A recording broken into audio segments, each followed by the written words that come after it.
Greetings.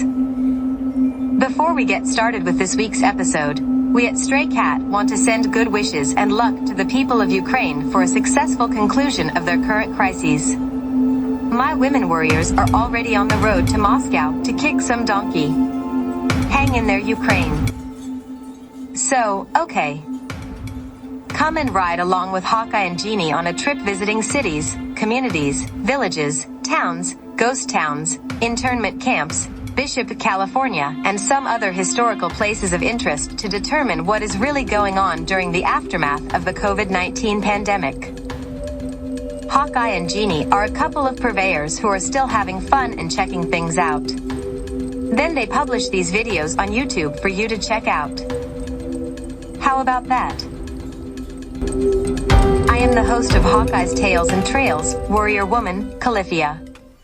Okay, let's play Jeopardy! This fabled trading city of the medieval Malian Empire was home to 25,000 Islamic scholars. Max. What is Timbuctoo? Right. Episode 89 is about Timbuctoo. Because who knew that it was a real place? Here is Google. According to Wikipedia, Timbuctoo is a city in Mali, situated 20 kilometers north of the Niger River. The town is the capital of the Timbuctoo region, one of the 8 administrative regions of Mali. It had a population of 54,453 in the 2009 census. Hey Google, what do you know about Timbuctoo, California? On the website Sierra Nevada Geotourism.org, they say, established in 1855, during the California Gold Rush, Timbuctoo was the largest town in eastern Yuba County. Thriving during the era of hydraulic mining, this Sierra Nevada town of 1,200 pioneers contained a church, a theater, stores, hotels, saloons, a Wells Fargo office, and the Stewart Brothers store. People also ask me, what's the population of Timbuctoo, California? Want to hear the answer? I sure do. Yes. You do? Yes.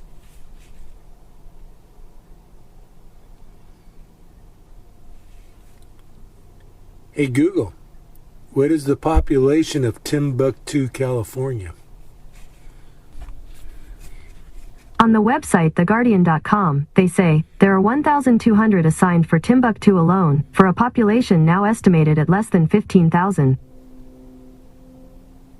I know we're not talking about the same town.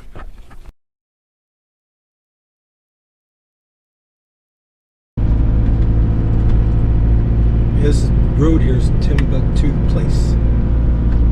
Not to be confused with Avenue or Boulevard. And how do you know that? I haven't seen any signage.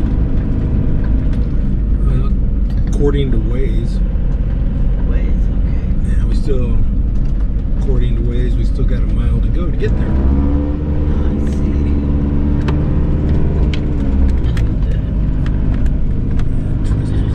Okay, perfect.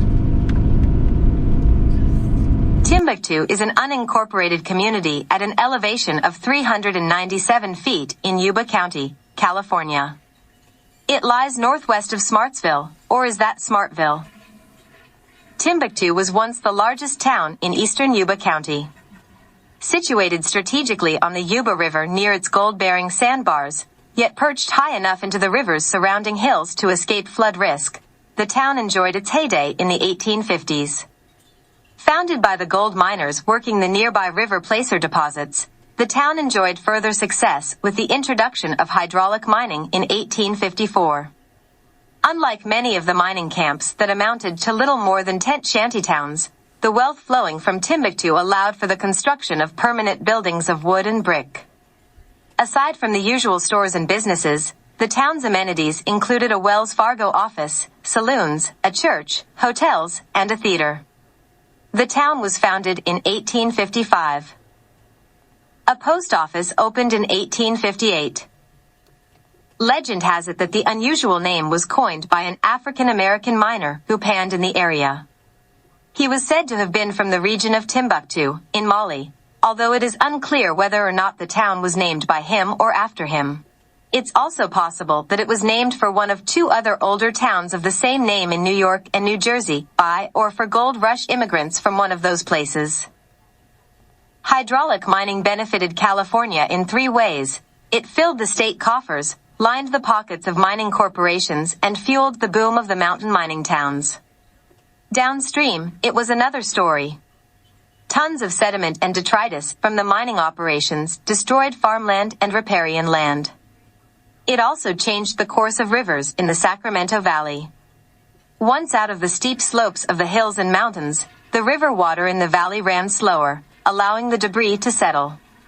Silt began to accumulate on the bottom of the Yuba and Feather rivers, making the channels significantly shallower, which threatened to end the vital riverboat traffic and subsequent trade with Sacramento and San Francisco.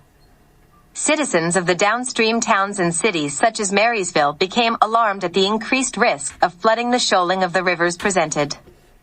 Eventually, a system of levees would enclose Marysville to combat the new threat, permanently limiting the growth of the city. Besides threatening urban communities, valuable farmland became buried under the mining debris.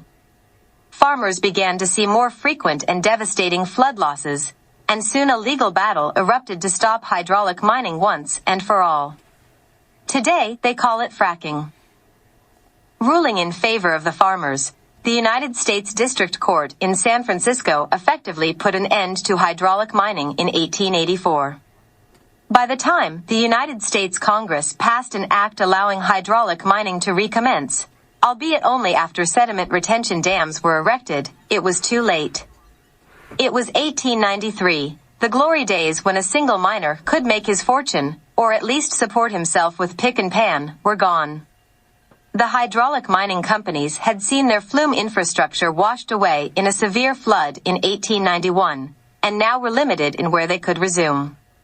Lacking an economic foundation, the town was abandoned. The post office closed in 1883. Hot damn. Was that a far-out story? What do you think about Timbuctoo? Did you find this information interesting? Leave a comment. Let Hawkeye know what you think about the videos. All the information is deemed to be accurate, however, there is no guarantee that it is. With that said, we should disclose that Timbuctoo in California and Timbuctoo in Africa are not spelled the same. At the end of this video, click on the round icon to subscribe to be notified when new episodes are available to be viewed. Absolutely free. Please share our video with others. The videos are unscripted documentaries of Hawkeye and Jeannie's discoveries. They hope to present you places, things and events that you may not normally get to see or hear about. Now, isn't that groovy?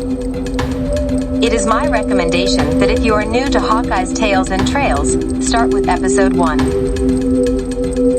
I am Calithia, the host of Hawkeye's Tales and Trails. Until our next encounter, catch you on down the road.